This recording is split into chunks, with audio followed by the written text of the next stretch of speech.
நடக்கும் ஊர்வலம் உன்னோட கன்னத்திலே வைக்கலாமா?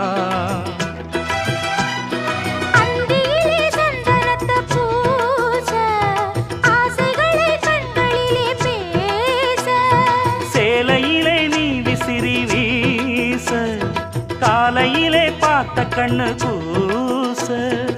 என்ன சுகமோ எப்ப வருமோ என்னென்னவோ பண்ணுதையா ஆசை.